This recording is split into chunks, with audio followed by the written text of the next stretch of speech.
guys, it's me. I'm Make a Month. Today I'm just done watching Ronin 998 on TV.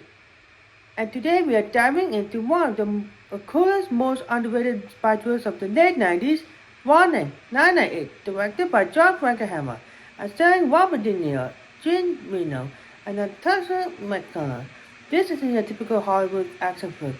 It's gritty, grounded, and filled with layers of deception. The kind of movie where you are never sure who's telling the truth. So grab an espresso, buckle up, and let's talk about Ronin 998, and let's read it out. Let's start with some background.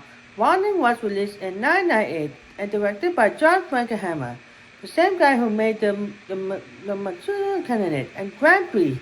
By this point, Frankenheimer was a veteran filmmaker, and Ronin feels like his return to form. The movie's title, Ronin 998, comes from a Japanese story. Samurai who have lost their masters and now wander without purpose. That metaphor perfectly fits their characters, former spies, and matrices left and moved after the Cold War. The story takes up in Paris, where a group of operators all from different backgrounds are hired by a mysterious woman named Lucille to steal a mysterious briefcase.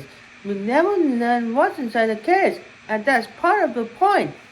So, the team includes Sam, played by Robert De Niro, a cool-headed ex-CIA operator, Vincent Gino, a quiet Frenchman, Gregory, Stanley Secretary, the tech guy, Spence, Simpin, the overconfident rookie, and Leo, the getaway driver. From the get-go, it's clear that this isn't a team built on trust. Everyone's suspicious, everyone's lying, and that tends to drive the story. The job goes sideways. Of course, betrayals, double crosses, and shootouts across France. Gregory serves out of the team. The two are motives on what they seem, and Sam and Vincent end up chasing the case from Paris to Nice to the French Alps. But here's the thing. Ronin 998 isn't about the briefcase. It's about the people chasing it. These are men and women who used to have horses, now reduced to memorize for hire. That's what makes it tragic and fascinating.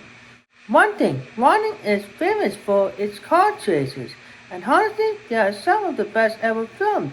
No CGI, all real cars, real stunts, and incredible camera work.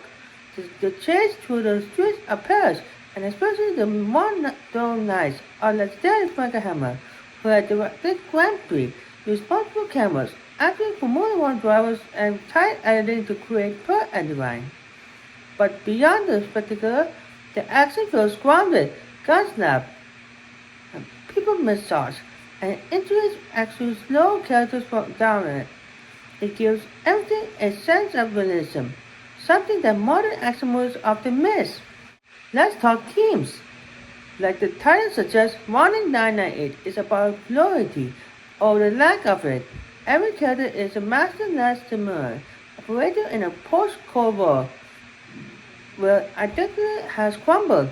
These people once fought for countries or causes, now they fight for cash. Sam, played by De Niro, stands out. He calms professionally and seems to live by a moral code, even when everyone else doesn't. But is he truly moral or just perhaps? The movie keeps that emphasis. Vincent, on the other hand, feels like the heart of the film. Quiet, loyal, human, his friendship with Sam is understated but powerful. When everything falls apart, they still have the bond, which feels like the last bit of honor left in their world. Visually, Ronin is stunning. It's all cold grays, rainy streets, dim lighting, a perfect reflection of the film's moral ability. The European setting gives it to old-school emphasis. Feel like a mix of Lisbon and the French connection. Even the dialogue sharp, minimal, and full of tension reinforces the atmosphere. There's a sense that everyone's carrying secrets they will never fully reveal. And the music by Ella Kummer, so talk about hunting, underscores the loneliness of this morning perfectly. In the end, Ronin 998 is more than just a spy thriller. A story about people trying to find meaning in a world that's moved on without them.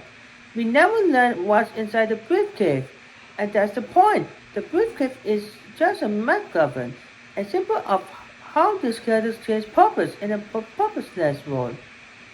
If you are into realistic action, tight storytelling, and more complex character, Ronin 998 is actually worth revisiting. And I'm giving 5 out of 5 for Ronin 998. And that's all for now. And if you have not subscribed to my channel, don't forget to subscribe, like, share, comment, and thanks for watching. And I will see you again in the next video.